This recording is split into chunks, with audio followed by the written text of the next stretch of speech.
اولین آدمانی که اسب‌ها را اهلی کردند رام کردند مردمان آریایی از سرزمین امروزه تاجیکستان و آسیای مرکزی میباشند که اسب‌ها را رام کردند و عموما مردمان زمانه‌های دوری ما نام‌هایشان را با نام اسب‌ها پیوسته کرده بودند مثل همان که مثلا زرتشت اسپیتمان پدری او پروشست نام داشت پروشست یعنی فربه کننده اسب همچنین گرشاسب نام داشتیم لهراسب نام داشتیم نامی مثلا سیاوش که به اسب ارتباط دارد مثلا اگر یک از شاهان مشهور منوچهر پسر او زراسب نام داشت که نامی یعنی اسب زرین داشت و این یکی دیگر نه تنها نامی اسب‌ها را آدمان داشتند بلکه همون معبدهای زردشتی را مثل معبد بسیار بزرگترینی که در شاهنامه حکیم فردوسی و عموما در اوستا خیلی زیاد یاد می شود آذرگشست نام دارد یعنی اسبی آتشین رخشان به این معنی است.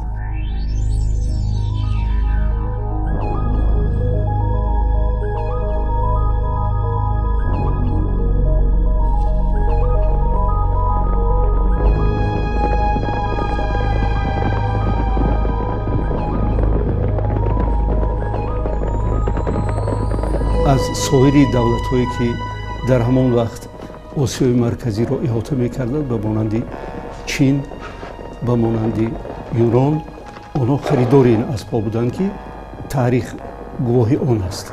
ما از این فخر می‌توانیم کردن که اسب‌های بادپای ما در گذشته ایام چقدر شکوه و شهامتی به خود خاص داشتند.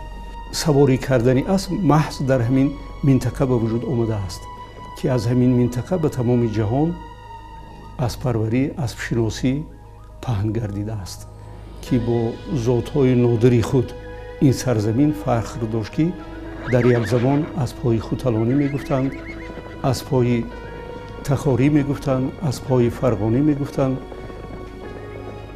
همین مدرک‌ها رو ما می‌توانیم گواهی آن دهیم که به طور مجسمه، به طور رسم‌های نادر آمده تا دوران ما رسیده.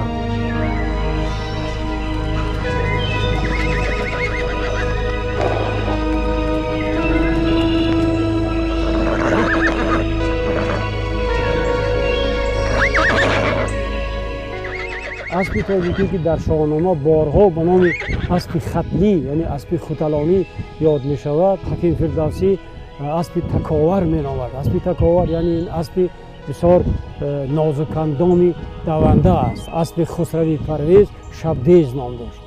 اسب سیاوش بهزاد نام داشت و ذات‌های اسب‌های ما من گمان میکنم هنوزم مانده است در اینجا گرچنده که آن نام‌های بسیار کهن ما که با زبان تاجیکی بودند تغییر یافتند بعضی‌هاشون البته با زبان ترکی تبدیل یافتند یعنی کلمه‌های صرف تاجیکی از یاد رفتند و به جای آن کلمه‌های دیگر مثل همون اسب سفید را که اسب خنگ نامیدند اسب قزیل از نام دارد دیگر اسبش قزیل طرق نام دارد و دیگر نام‌های ما از بین رفته اما وقتی که ما کتاب‌ها را صحیفه میگردانیم میبینیم که نام‌های صرف تاجیکی وجود داشتند در عهد باستان.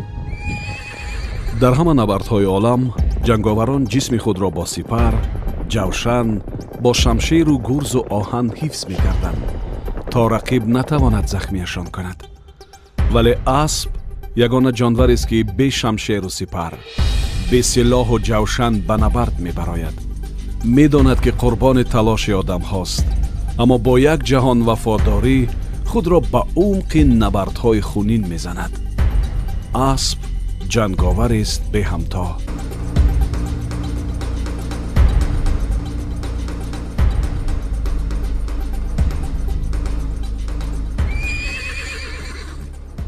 درباره اسب 90 داستان سراییده شده است. تا حالا جهانیان 56 تای آن را برخورداری دارند. از آن جمله آخران داستانی که از طرف میرزا عبدالقادر بیدل نوشته شده بود اون است و همچنین یک شاعر همان دور علی صفی به این کارها دخالت داشتند. تمامی خصوصیت های اسب‌ها را در شعر و نظم و نثر خود مجسم کردند.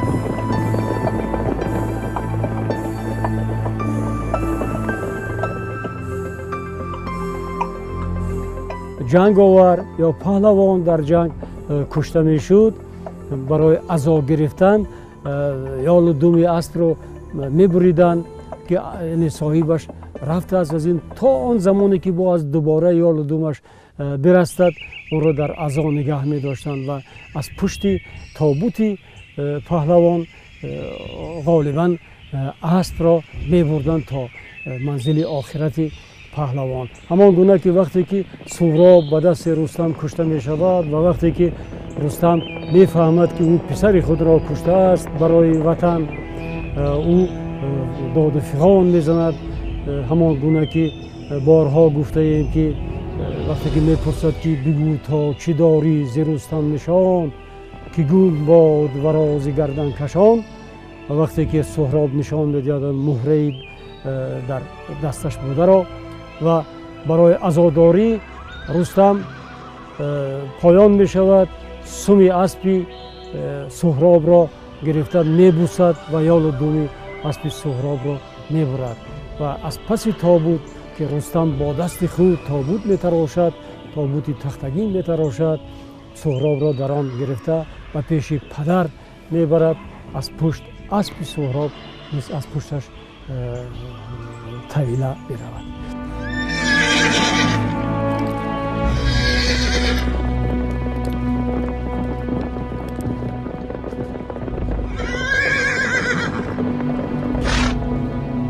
سال 1708 در جنگ پد الیپو میگد یک کاپیتان انگلیس در لی گفتنی آدم یک اسب عربی غنیمت میگیره. وقتی که اسب عربی را با بیتل انگلیسی جفت میکنن اسب حاصل میشود که از بسیار جهات‌ها نسبت عربی هم برتری دارد و نسبت اسب انگلیسی هم برتری دارد. بعدی که این میفهمند سال 1710 اونو 50 بیتل از خانه شاه جدا میکنن و همینجا 3 اسب عربی که از دولت‌های نیم جزیره عرب برده شده بودن همین 3 اسب زود پروری میکنن. یکیش در لی عربیان، یکیش بر لی ترک، سومش گدالفین عربیان یا که همین 3 اسب در 50 بیتل شاه زود پروری میکنن تا سال 1794 یک شماره معینی اسب مادیانو به دست میارن و از سال 1794 این جانب همین ذات انگلیسی که حاضر در جهان مشهور است همین ذات با قید گرفته می شود. همین دلخواه اسبی که در میدان اروپا می دود اگر ما بخواهیم بفهمیدن همین هر سال استودبوک میگن کتابی تولد اسبا با قید گرفته می شود. امو را بسیار قینه و با قید گرفتنش همینه که امو مادیان خونش برای توی عرب انگلیسی بودنش معین کردن امو را خونی پدرش خونی خودش میگیرن، خونی مادرش میگیرن، خونی پدرش میگیرن. امو لابراتوری معین میکند که اگر پدر و مادرش حجتی انگلیسی باشن، حجت قطعی انگلیسی تصدیق شده باشن، اگر خونی همین توی بچه همین تویچه همه وقت درست بیاید بعد همین را انگلیسی گفته شناسنامه میدن. با ذات تکجایی که در مملکت ما ارز هستی داشت، ذات‌های اسب‌های لقایی، ذات‌های اسب‌های نادری سواری انگلیسی و ذات نادری اصیلی عربی پیوست کرده شد که در نتیجه ذات نوی اسب، ذات جدید، ذات اسب تاجیکی به وجود آمد که این کارهای سلکسیونی زیاده از 50 سال را در بر گرفت.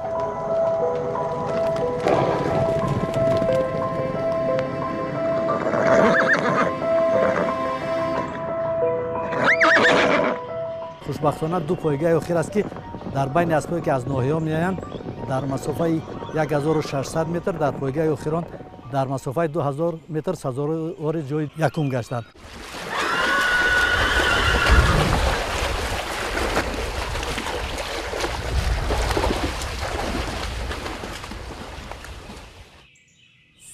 بوسه نمودم ولی تو لب نکشادی سوال بر جای رسید و من انتظار جوابم کسی که اگر از سواره کسی از سواره او کیفیه کیفی معنیه که الهام شاعریش میاد الهام ترودخونیش میاد الهام دواندنش میاد الهام پهلوانیش میاد این چیزی هست که در بالا سور میشه زمین تای پایته یا مثلی بچم بزرگ کرده هر وقت ای دوید ما را خرسندی آورد شادی آورد از همین لحاظ من این رفیق من نمیخوام با کسی توفه کنم یا بفروشم یا دیگر گپا من رفتم مادری همین را ای مسکو خریداری کردم از مسکو خریداری کردم اومدم تا شهر تاشکند که همین تولد شد بسیار خرسندم شدم بعد دیدم که پیشانیش مثل رخش نشانه داره دست پیشش نشانه داره پشتش میبینه سفیدی را شانه راستش سفیدی داره من گفتم که پهلوان است این امکانیتی هست که من باید این امکانیت در تاجیکستان یعنی که پیاده کنم در 2 سالگیش در مسابقه دویدن اشتراک کرد در 2 سالگی اشتراک کرد در 2 سالگی یکم اومد در 3 سالگی اشتراک کرد در 3 سالگی یکم اومد در 4 سالگی اشتراک کرد در 4 سالگی یکم اومد یعنی که من ایرا نام شمانده بودم ایبل یعنی که امکانیت هر وقتی که میدوید این یکمی اومد باور کنید که ما حلاوت میبردیم ماریا لیویتسکایا اومد سوار شد در بالای اسبو بعد این اسب وقتی که مادیانا را دید بهار هم بود بعد 2 پاش راست خیست ماریا از بالای اسب لشپیده با پشت همین اسب اومد در زمین با پاش ایستاد این تا لحظه ای که او در پاش ایستاد تا اون لحظه 2 پاش در آسمان قبیده ایستاد که آسیب نبینه همین زن اسب پیشگویی کرده میتونه زمین جنبی را اینو حس میکنه یعنی که وقتی که پیش از زمین جنبی میشوه اینو بسیار بیقرار میشوند در همون جای بستگیشون بسیار با یک آواز بلند شینگه میزنند پاکوبی میکنن زمین دا این را حس میکنه است وقتی که اسب بر همینجا باشه و صاحبش در بری خوب باشه مار میویه مار همون مار را حس میکنه یا مار را میکشه یا اینکه بسیار پاکوبی میکنه که صاحبش بلند شود یک چوانداز از دنیا درگذشت اسبش زین میزنن و در همون حولی میبندن وقتی که مردم زیاد ایستادگی بود اسب پاکوبی میکرد و ما دیدیم که آب چشم اسب 2 قطار روان بود این همون با چشم سر دیدیم یک اسب برای 21 تا بیتل بسنده است و اگر اسبی نر اسبی دیگر بیاید و بخواه که این را بگیره بیتلاشا فقط باید این را مغلوب کنه بعد بگیره نباشه این بیتلاشا نمیتونه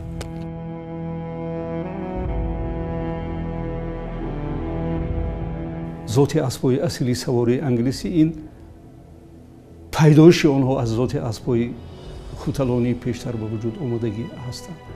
ذات اسبای عربی هم اینچنین از همین ماورای آسیای مرکزی به وجود آمدگی هستند که اگر ریشه اینها رو گرفته ما مورد معاینت تحلیل کنیم آنها ریشه آنها به همین آسیای مرکزی آمده میرسند. گفتن ممکن است. مرور زمان بود، شرایط زمان بود. در بیابان اسب از کجا میشه؟ در خونکی ها اسب در کجا میشه؟ بنابر اویدی رشد، اویدی به وجود آوردن، اویدی پرورش کردن یک شرایطی به خود خاصی در کار است که اسب در اونجا پرورش یابد که در همان دور زمان آسیای مرکزی اویدی به وجود آوردن و رام کردن خانگی کنانیدن اسب خیلی راههای به خود خاص رو مهیا کرده است که عالمان همین رو خصوصا علمان ساحه اسب پرور همین رو شاهدی میدهند که ذات اسب‌های سواری محض در آسیای مرکزی به وجود آمده به دیگر منطقه ها گسترش یافته. اکنون اسب‌هایی که خودمان از قدیم آمدگی ما داریم که اسب‌های تاجیکی ما همین کوه‌ها با همه جا با نه اسب‌هایی که روسیه آمدگی از یوروپ آمدگی کوه‌ها با тоқатовар нест. ана мо як кор мекунем ки аз ваё насл мегирем. мо насли байталое ки худамон ба аспои европа монда угур монда насл гирем. ана насли мо ҳами кӯҳу ландшафтои берун ҳама ҷо ба тоқатовара мешавад.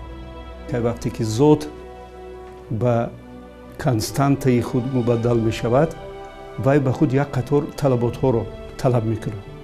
بنابر همین در داخل ذات اونی که ذات کی به وجود می بیاید در ترکیب ذات چیزها هستند اینها را علما موشکافانه باید از سنجشی خودشان گذرانند چون که در ذات دارای ذاتی گروهی ذاتی است داروی تیپی داخل ذاتی است داروی عائله ذاتی است داروی شجره ذاتی می باشد که هر یک شجره و عائله و تیپی داخل ذاتی به خودش هزاران سر را در بر می گیرد. توی‌ها را در 6 ماهگی مهر میزنند.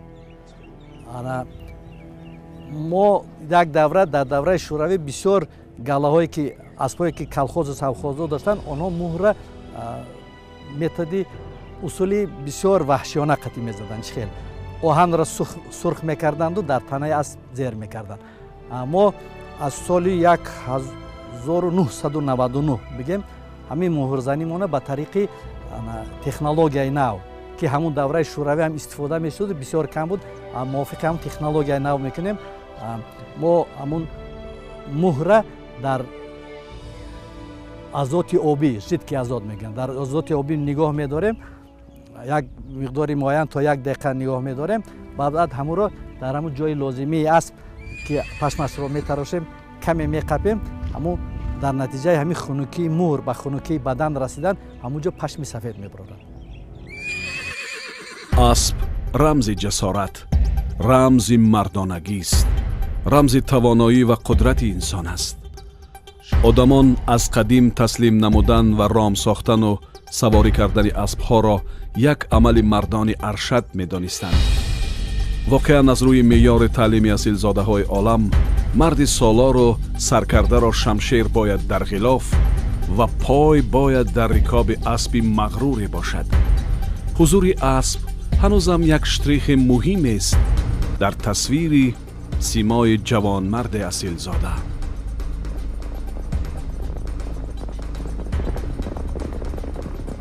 بدتری اسبی توجیکی نظر با اسبای دیگه زود منم مثال اسبای روسی، اسبای قرغیزی، اسبای توجیکی خودمون بسیار بقوت میبیاد، پرباردار میبیاد، در هر خیل وضعیت ها تاباور است. اولین من 10 مرده بودم همین گوده 73 سال 10 ساله بودم. برای من اسب ایخونو من گوسفند برنده رفته اینا. یکم پدرم ایریگر اجدر یک اسب گرفته آورده داد مده. من وای اسب نامش بویم بود. هوای همین شتاگ همین کنای اپچه میدیدم. همین شتاگ را کشیده یاد دادم. بعد همین من اسب کتی اومدم تا حاضر من حاضر 55 درآمدی باشم. ای 10 سالگیم تا حاضر من 45 سال شدگی باشد همین اسب کتی اومدم. یک بابوی ما نقل میکرد تقوی مراد چوانداز بوده است. همون بابوی تقوی مراد زور بودگی یا اسب زوری جیرانی قشقه داشته است. همون اسب تمامی جا در رفتد همین بابوی تقوی مراد با همین اسب بوز میکردگی حق میگرفتگی. بعد از اون همین بابوی تقوی مراد چکل میشود کسل میشود سیندوی همون 65 سالگی هاش و همین بابوی تقوی مراد میمورد ده. بعد از مردن همون کس همین اسب یک هفته نه آب میخورد نه جو میخورد یک نه که میخورد. همون آبی دیدش ریخته بعد از مردن هم صاحبش بعد یک هفته پس همون اسب هم میمورد.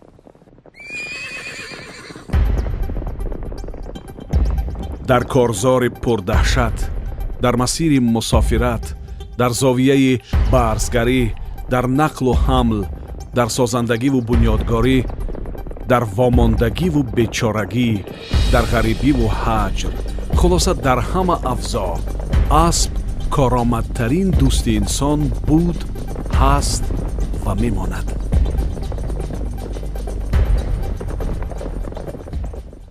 бисёри деҳоҳои наздикӣ мо дар раҳ нест. мисол як ҷанозаи худоия я чӣ мешавад, асп аз бачаам асп аз ин ки мегузин мекунад мере 10 километр 20 километр дорем деҳае ки техника намеравад. ай Кавказ харида асп овардим, инаи мардакҳо дидадам инҷа касалши нашида и боду ҳавои худ монда нашид. 25 000 да харидам овардам, як сезонам нарафт. барои қувваи аспои худмон майдаву чӣ хеле боша қувватнокӣ шаҳивода зур будайда. анаму мутобиқ шавӣ то 3 сол давом мекунад. агарда аспи ай дигар ай Россия ай Европа омадагӣ агарда мутобиқ накунед оста агарда вай як бора агарда давонед агарда чӣ кунед мутобиқ накарда мурданаш мекунад аспо. аспо бояд то 3 сол бояд акклиматизация гузарад. климати мо бо мутобиқ шавад. баъд оянда барои ҳамин проблемаи сахтарини мо мана ҳозир аспои пойгачӣ мебиёрем мо аз Европа аз Россия аспои бузӣ мебиёрем ҳамино мутобиқ нашавад агарда агар гармӣ да бароварда моли температура 45 градуса автобус мезанад ёки беомонад ганда мешавад. ин бояд аспо мутобиқ шавад мобайни 3 солда. мо дар назди аспи кранг истодагием ки дар кадом маъракае ки соҳибаш дар ӯ маърака иштирок дошт асп беҳтарин нишондоди давша дар ҳамуҷа намоён мекард. падари ин асп ҳамин зоте ки дар хонадони тоҷдин равфов парвариш карда шудагия, падариш дар муҳорибаҳои беҳтарини ноҳияҳои Дангараву Панҷу дар ноҳияҳои ки сазовори беҳтарин тоҳфаҳои автомашинаҳое ки дар тоҳфаҳои беҳтарин монда мешид, падари ҳамин соҳиб гаштагӣ буд. худи аспарварии мо галагиро ёки маданиву галагиро ба бар мегирад ки дар як маврид аспҳо дар водиҳо ҳастанд, дар як мавриди дигар аспҳо дар чарогоҳии кӯӣ ҳастанд. агар мо ба намуди маданиву галагӣ аспро агар парвариш кунем, агар ҳамун зоти аспи тоҷикӣ бо нодирии худ аз ин замона ба замонаи дигар қадам зада меравад. зиёда аз 30% аспои зоти тоҷикиро ранги туруқ ёки ба ибораи забони ниҳогон агар мо ҳаминро муаррифӣ кунем ранги адҳам, зиёда аз 30% онро ранги ҷеран ёки ба ибораи абраш, ранги абраше ки ниҳогони мо талаффуз мекунанд. ҳамчунин дар зот рангҳои язидӣ, рангҳои саманд, рангҳои булул низ арзи ҳастӣ доранд ки ин худи зотро аз нуқтаи назари густариши биологӣ вай пурғанӣ мегардонанд. дар урфият инсони коромаду муваффақ, зафарманду хуштоле, баркамолу хушбахтро болои зин мегӯянд. болои зин яъне савори асп будани инсонро возеҳ месозад. виқори асп, ҳузури асп, зебоии асп, тантанаи асп, шукӯҳи асп сарфарозии инсонро ифода мекардааст. аммо афроди гумроҳу залил ва уфтодаву ҳақирро зинбапушт меноманд, яъне кулли гарониҳои зиндагиро ба дӯш бардоштааст.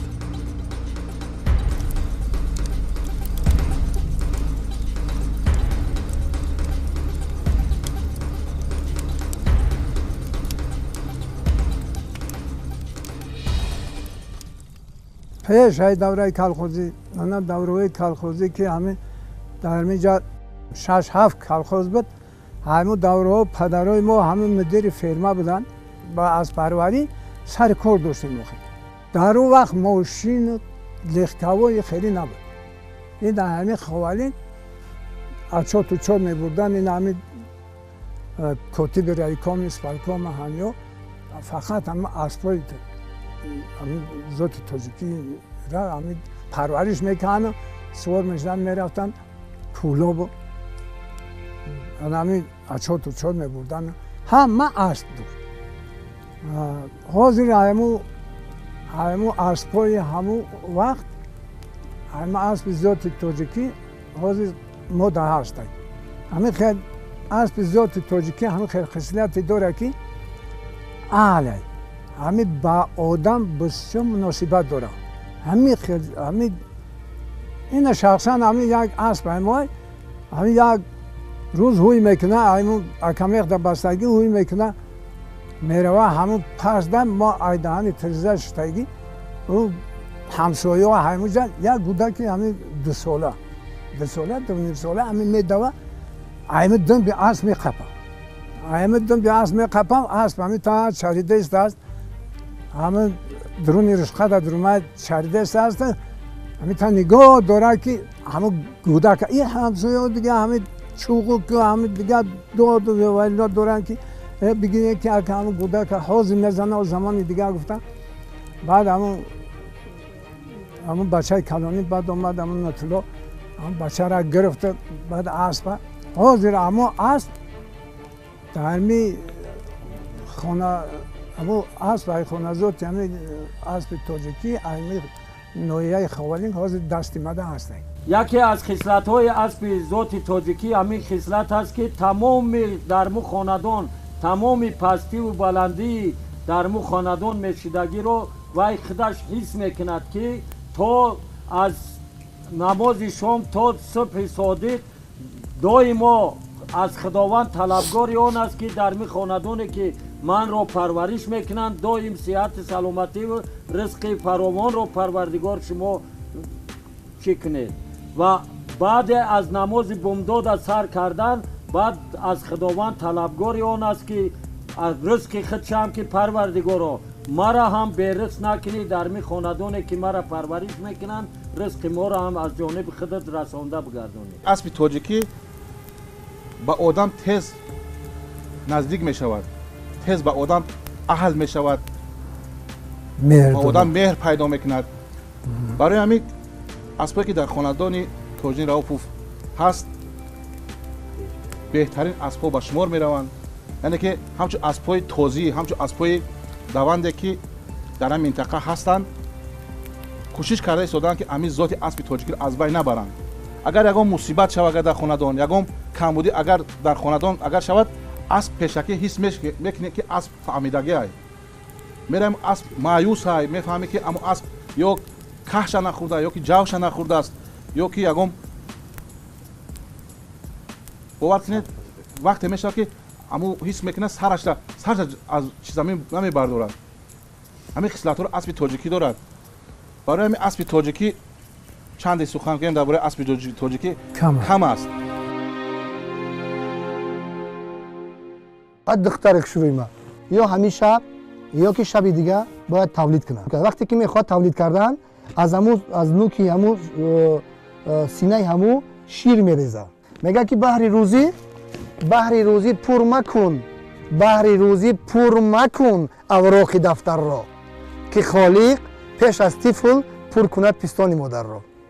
پستان همی پر میشوه وقتی که کوره تولد میشوه از جاش خسته نمیتونه در بالای همون کوره میسته مثل که یک کس میجوشه میره همین خیل خودش میجوشانه در دهن همون کوره شیر میریزه که کوره بقوه شوه بخیزه.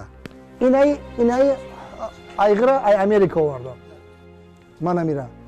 ایره لقبش لیاپارد لایت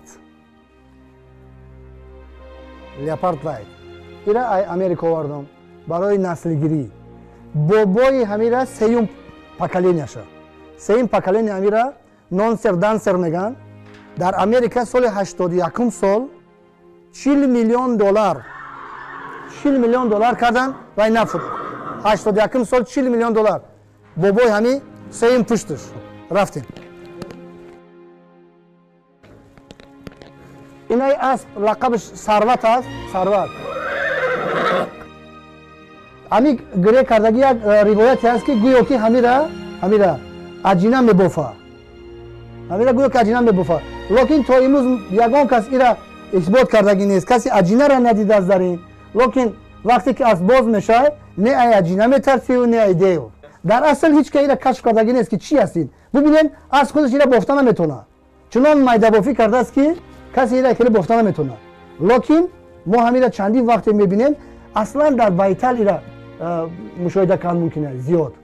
در نر اسب هم هست و در نر اسب کمتر لیکن در بیتل خیلی زیاد.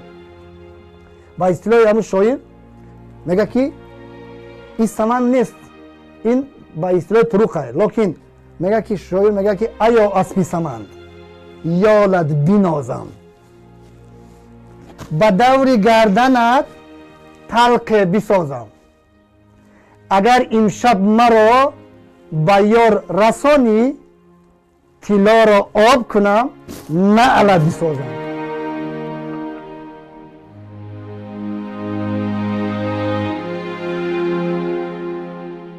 اسبازا پیرم نمیشوند. هر اسبازی را که ببینی که بالای تیاق راه میگرده اگر بالای اسب شینونیش مثل بچه 14 ساله میانش راست درباره اسب مینشینه. تاریخ گواهی آن است که زیاده از 350 سال شد که ذات اسب اصیل سواری انگلیسی به وجود آمده است. در نتیجه تاخت تازی خودی همون دولت انگلستان که به غنیمت میگرفت اسب و دیگر نمودهای چارو رو میگرفت و در نتیجه آمیزش اسبای تکجایی خود آنها ذات اصیل سواری انگلیسی رو به وجود آوردن که امروز همین ذات اصیل سواری انگلیسی در تمامی جهان با کارشایمی خود صفتهای کاری خود در پایگاه به خود همتاند. همچنین اونه که شما گفتید که درباره سیرت، درباره نمودی ظاهری، درباره اینتریر و کانستیتوسیون خود اسب اگر سخن رانیم این اسب نیست با خصوصیت‌های تکجایی خود به خود یک جسارت را نشان میدهد. این ذات از بلندی ها نمی هراسد، مقصد بسیار خودش رو در چی خیلی که نباشد یکم حادثه های اکستریمالی باشد خودش رو نقض میتواند به حمایه کردن. همین خصوصیت در ذات اسبای تاجیکی، خصوصیت کارشایمی از ذات اسبای انگلیسی و خصوصیت زیبایی، طبیعتاً زیبایی اسب از اسبای عربی گرفته شده است که اسب ذات تاجیکی رو همین سه ذات در بالا ذکر گردیده تجسد میکنه. اسبی تاجیکی همون ذات‌های تاجیکی این اسبی بسیار بلند بالا بسیار و بسیار تیزدو دوان بود. این اسبی کوهی بود برای آنکه در اینجا در کوه بیشتر اون نسبت به اسبایی که در دشت و دمنن اسبای کوهی رفتار خاصه داشتند، تحمل پذیر بودند و بنابراین این ذات اسبی ما را اگر وقتی که ما جستجو کنیم در بین اسب‌های دیگری که من در آمیختن در اینجا حتما خواهیم یافت. من مثلا از جمله در اسب‌هایی که می‌بینم در پایگاه‌های عربستان اسب‌های تازی، یعنی اسب تازنده است، نه تازی به معنای عربی، که از همین جا رفتند، نسلش از همین جا رفته است. اسب‌های اخلتگینی که ما در مثلا برادران همسایه همون دیگران دارند، این هم مثلا همون در اسب‌های آمیخته اسب‌های ما میباشد.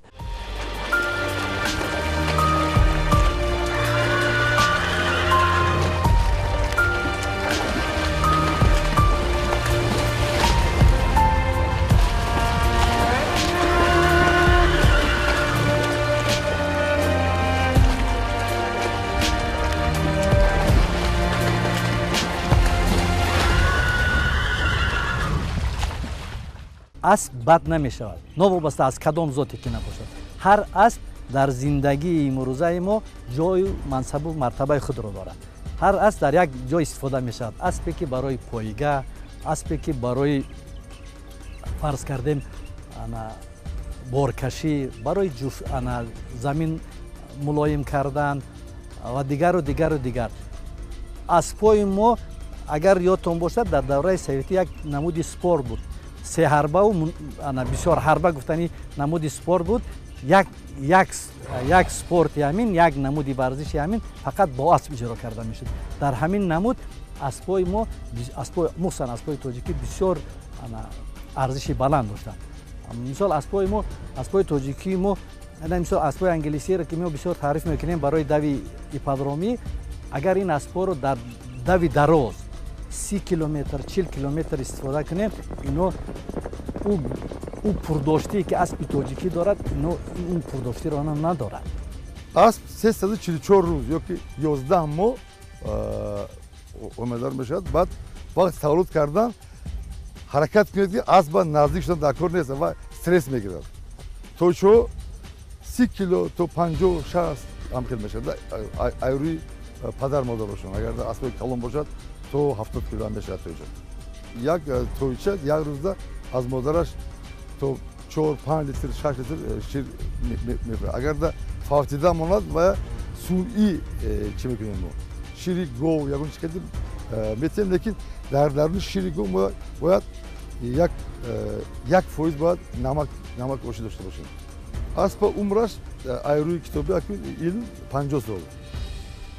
Аспое ки мана мо дар бузҳо медаванд то 20 сол умр мебаранд, барое ки доим чизи баланд ҳамон қадар умр. Аспо аки Тоҷикистон бо 25 сол то 30 сол умр мебаранд, барое ки то 10 солагида асп калон мешавад ҷавониш, баъд хоҳед нахоҳед баъд пирӣ сар мешавад. Пир шудан гирӣ баъд 25 солаги асп майдаш рафтан мегирад. хуни аспи мо барои омехтани дигар хунҳое ки ба дигар давлатҳо дар коранд бисёр ҷолиб аст. ба кадом маъно ҷолибӣ ки чизе ки дар боло қайд кардем нотарс аст, бисёр ҳарос надорад. тамоми он чизое ки мисол чизои тоқатфарсое ки мисол пайдо мешаванд, онҳо метавонанд ҳамин хунро метавонанд дар дигар зотҳо истифода баранд ки дар бозиҳои ҷаҳонӣ ҳамчун зотҳои баландхун дурагаҳо истифода баранд, зоти аспи тоҷикиро 100% метавонанд истифода баранд. дар ҳама ҳолу ҳаво ба ҳеҷ ваҷҳе асп одамро яъне соҳибашро нафурӯхтааст, на дар ҷангу набард ва на дар вақти сафар. асп хоби соҳибашро посбонӣ карда ҳеҷ гоҳ ба чанги дарандаи хунхоре одамро наафкандааст, рафтори разилонае накардааст, балки огоҳаш кардааст ки хатаре ӯро таҳдид мекунад. асп савораи худро ҳеҷ гоҳ намефурӯшад. ин одам аст ки аспро мефурӯшад.